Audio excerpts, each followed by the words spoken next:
What's up, everybody? Jason Burress here. You are with the Burress Law Life and Friends podcast. Welcome.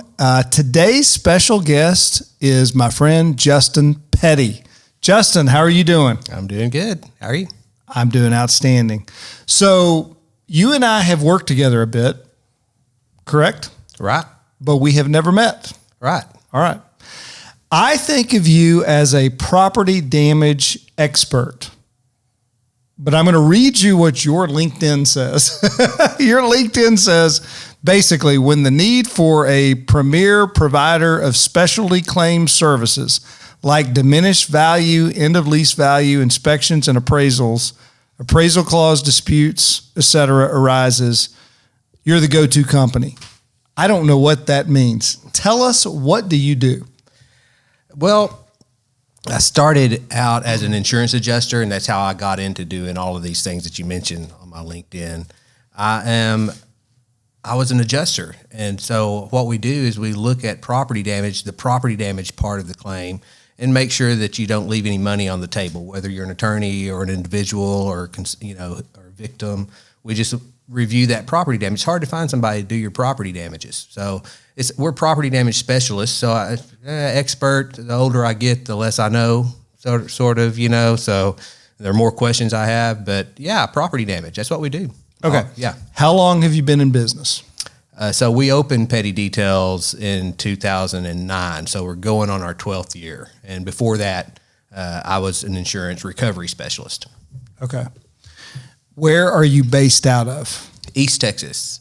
I just say East Texas because I go Dallas, Fort Worth, all the way to Texarkana, and sometimes Oklahoma, and that we're based in that area, East Texas. Okay.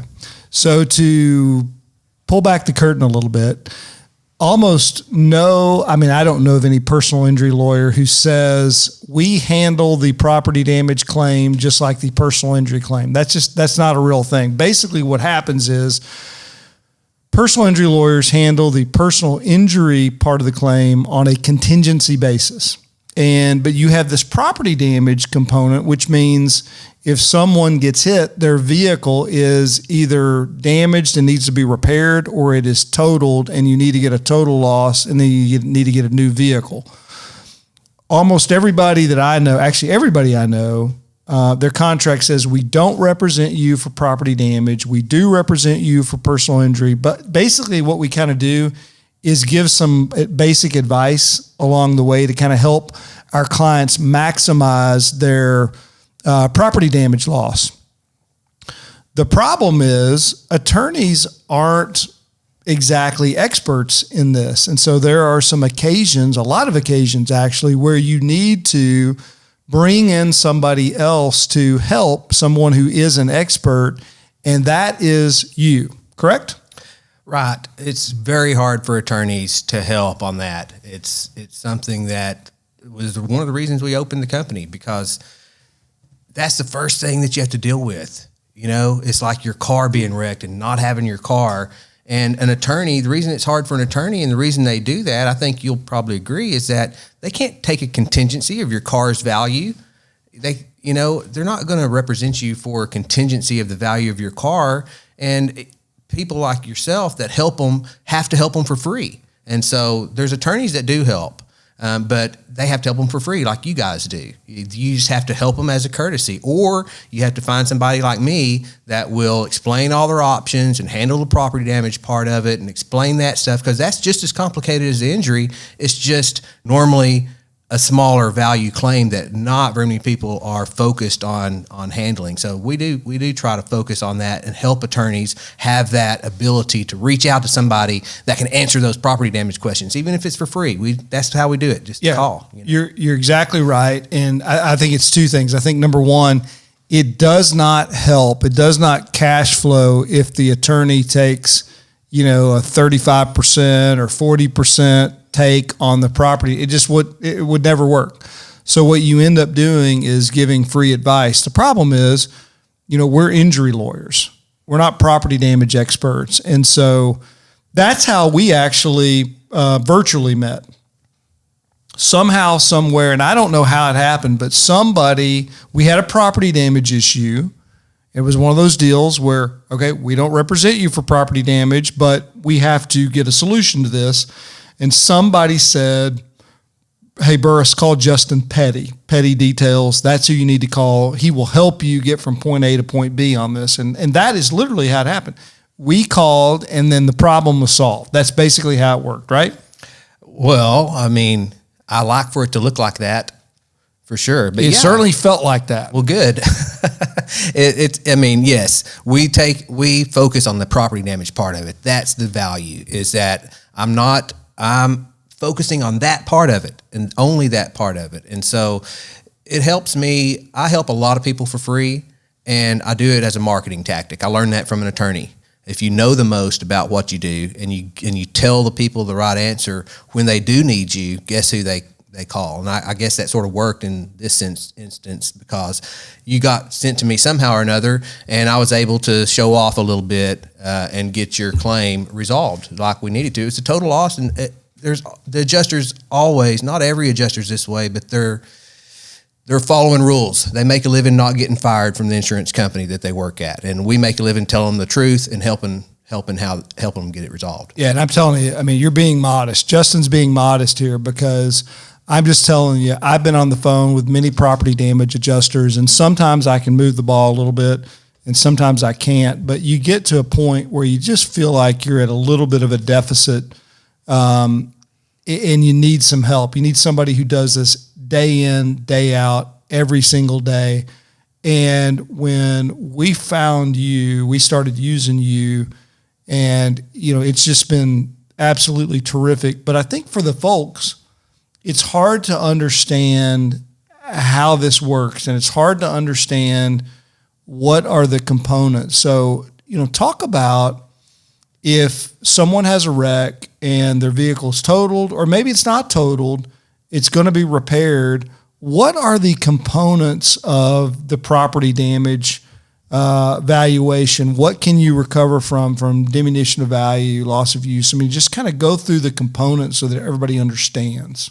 Yeah, I mean, it's what you're worried about when you first happen. So to answer that sort of directly, the repair cost and the repair quality, that if it's repairable after the insurance company, when you have a claim, the insurance company sends somebody to look at the damages and estimate it. And then you pick a shop to take your vehicle to, and you're hoping that the shop you pick is a great shop that's going to repair your car perfectly, and it's going to be back as close as possible to where you can get it. All of that stuff is worrisome if you've never had a vehicle repaired. So that's the first part, is where do you take your car to get it fixed? We can answer those questions and point you in the right direction, or at least answer questions about the repair process, getting that started. So the repair. Pause there. Okay.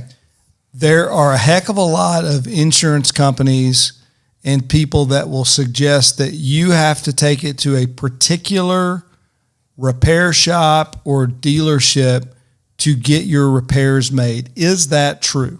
Yeah, no. I mean, you're totally in control of where you take your vehicle. You're the owner of the car, unless it's a leased vehicle or you've got some kind of extreme example that's not a normal car ownership. You own the car. You're in charge of picking where the repair is done. So if they're sending you somewhere, there's some reason why they're doing that. And it's not normally because they're the best body shop. It's because they have a relationship with them, and they're going to work together to fix it in an economical manner, not necessarily in the way you might want it fixed. So I'd be careful about picking the shop that an insurance company is directing you to. Okay. So tell me the components. What components are in play when we're talking about receiving money for property damage? Right.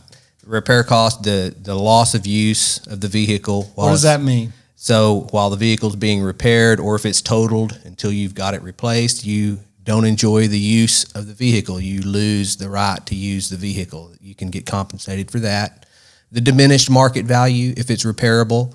Once a vehicle, most vehicles, if they're not just an old clunker that you're driving around, if they have an accident history, it decreases their value. You can make a claim for that. And if the vehicle's totaled and you're not getting a fair offer, you can dispute that in most cases. So those are the four things: repair cost, loss of use, diminished value, and then the total loss amount if you want to dispute that if it's totaled. So there are two sort of things there. So repair cost. Let's jump into brand new replacement parts versus parts that are at a salvage yard that aren't damaged. They're used parts. They're not OEM parts. Explain that, because my understanding is that the insurance companies have the right, vis-a-vis their contracts, to put an old bumper that's not damaged on your vehicle if you have a bumper issue.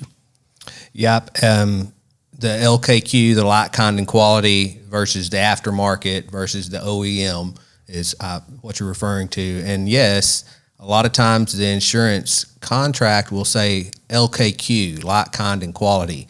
There's a lot of debate about how that's interpreted, whether they can use an aftermarket part or an LKQ part, which might be a part from the original manufacturer, but like you said, it's a junkyard part. So there's rules about whether you can use a mechanical component. Like if you want to use the knuckle off of a car that's been in a wreck, that's not allowed, because that mechanical component may have been jeopardized in the collision that caused the car to be in the junkyard to begin with. So they will use your lack of knowledge of how that works to put on the cheapest parts that they can. In a lot of cases, they call it a direct repair program, which means the shop has an agreement with the insurance company to defer to the insurance company when there's a question versus defer to the owner. And that's, to me, is not a good way to go about it. And I think that's the first thing that the folks need to know, is that you could have $100,000 brand new Cadillac Escalade. You could be rear-ended and have a bumper that's beaten up that has to be replaced. And there could be another Cadillac that you don't own that is in a frontal collision that ends up being totaled, placed in a junkyard, and the back bumper that wasn't damaged could end up being placed on your vehicle. And that, to me, that's the number one reason, the first of many, that a guy like you is important to figure out can they do that or not. Yeah, I mean, that is the first element, the first component, making sure the repair is done right. So if your shop's working for you, you can control that. If your shop's working for the insurance company, you're going to have a hard time controlling that without somebody like me involved in it that can hold them to the, hey, wait a minute, what are y'all doing again? And that's what we'll do. We'll help them. We'll look at the damage estimate and see. On the estimate, it will say the part source. They have to say that. All the estimating systems include that. So we can tell by looking at the damage estimate whether they have attempted that process or not. And a simple phone call to the shop and ask them if they're on a direct repair program can help a lot. And just knowing that terminology for somebody that's making a call to a shop, if you mention DRP, they know you know a little bit more than the average bear, and it might straighten them up a little bit. Okay. So let's talk about loss of use. So the vehicle, you're in a wreck, your vehicle has got to be repaired, and it's going to take 3.5 weeks. So you got 3.5 weeks.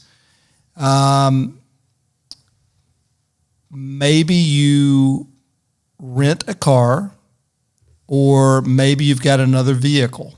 Okay. Let's say you have another vehicle. I've got a Jeep. Okay. I use the Jeep and I don't use a rental car. Can I still get loss of use if I didn't pay for a rental car? Yes, you definitely can. It's a really good question. Each state has their own rule about that and their own cases where somebody has challenged that before. But in Texas, you do not have to rent a car in order to recover loss of use.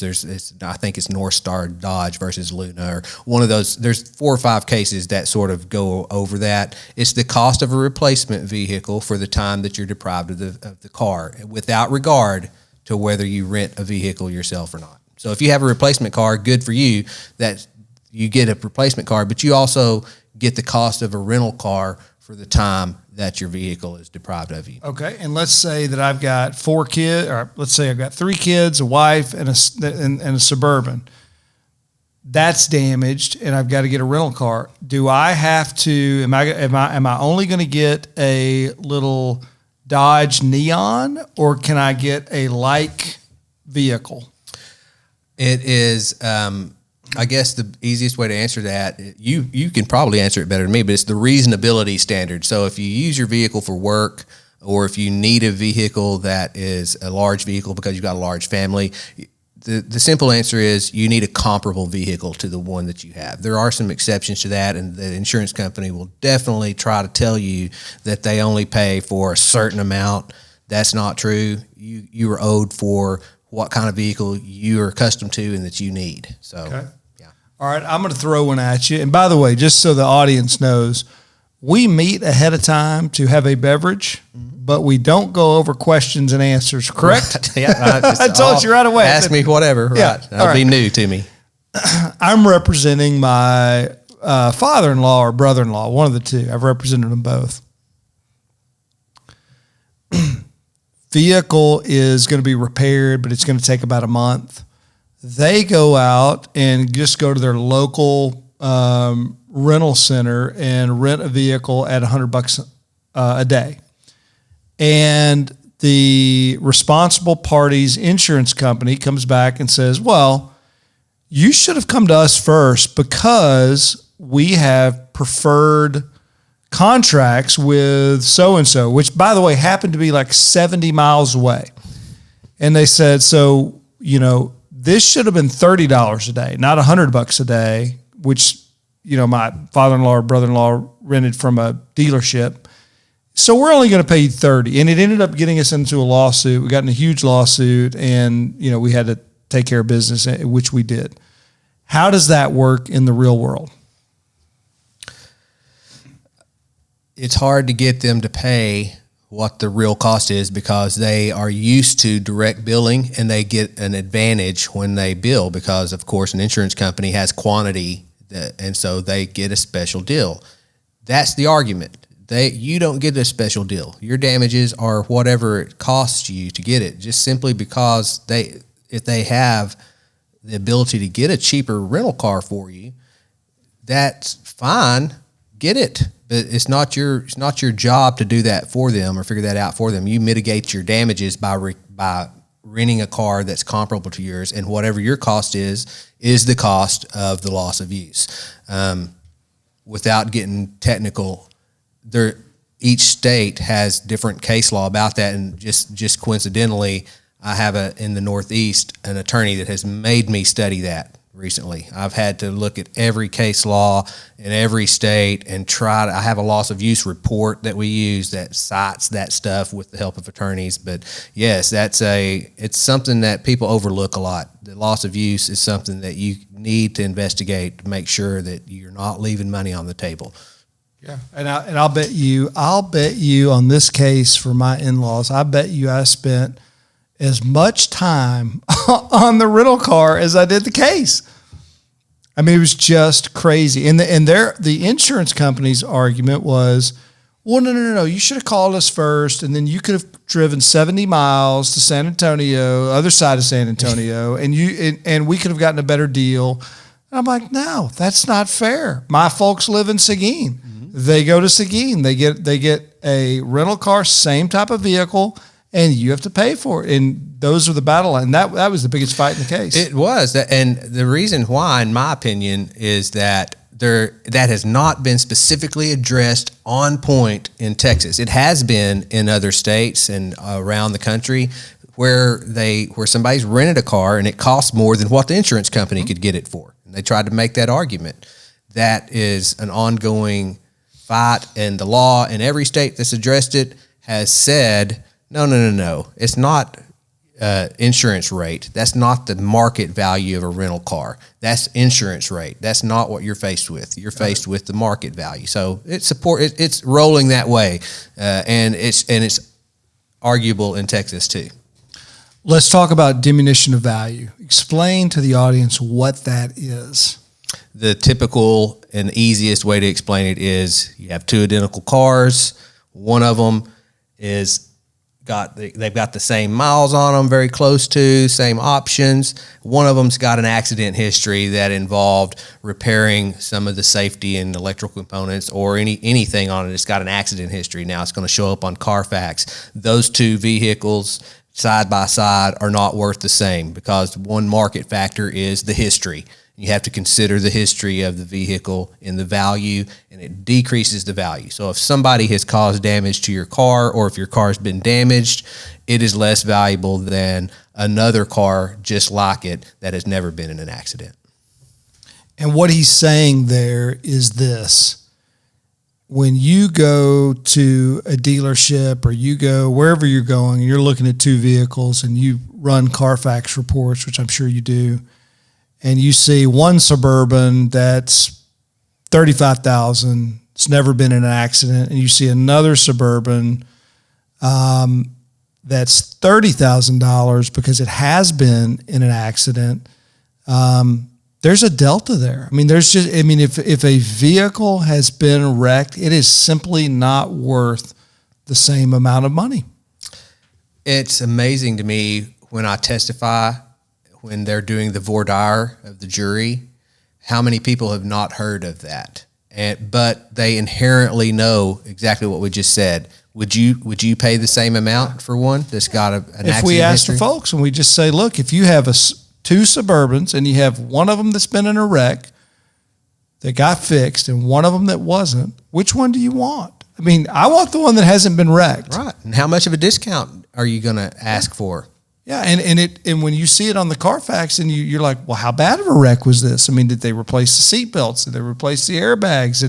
It brings up a lot of questions about structural integrity.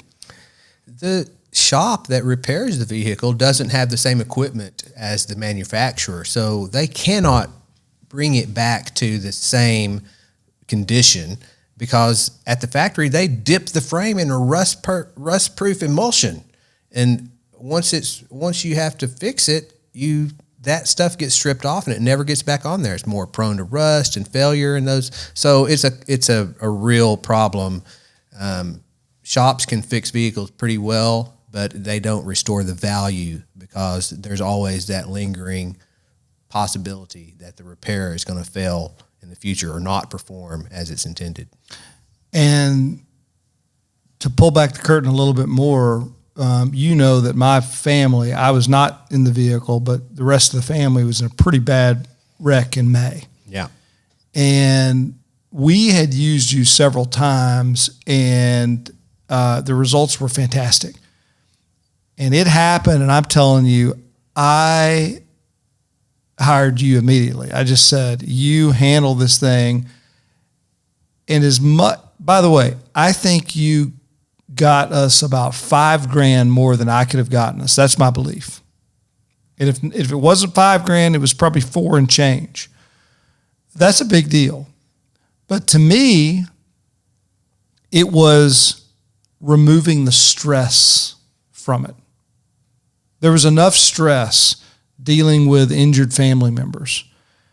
And to be able to hire someone to come in and take care of everything. And by the way, there's a lot of things you have to worry about. When your vehicle is at a wrecking yard, it's incurring storage fees every single day, and you got to get it out of there, and you got to, and all those things are working. And you jumped in and handled everything, not because we know each other, because we hadn't met each other. But the fact is, you jumped in, had it taken out of there, jumped in and started working with the adjusters and got premium value for the vehicle. Believe me, I know. It's interesting that you mentioned that because it is stressful. And, I have a lot of gray hair over that, I think prematurely, because you have to be thick-skinned to handle that part of it. It is frustrating to worry about your car seats and if they're going to pay you fair amount for your car seats, all of my personal belongings that I haven't got to yet, are they going to be stolen by just every little thing that comes about on that.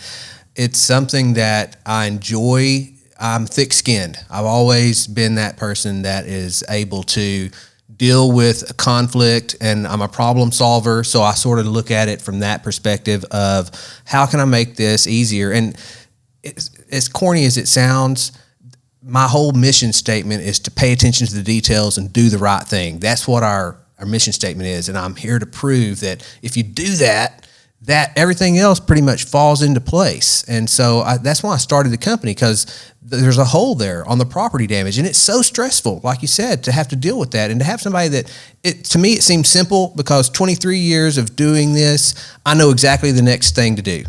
I know when I've dealt with that problem. It's not nearly as stressful for me as it is for you. And so it's really helpful to have somebody that just knows what the next thing to do is. And if they don't know, they've at least got some attorneys in their pocket and some other people that they can bounce it off of and figure out where to bring it. And that's a lot of the value. And the value in owning your own company. We're not rich or anything, but we pay our bills and we feel good about it. That's the big thing for us, is like being able to say, look, we did something, we helped.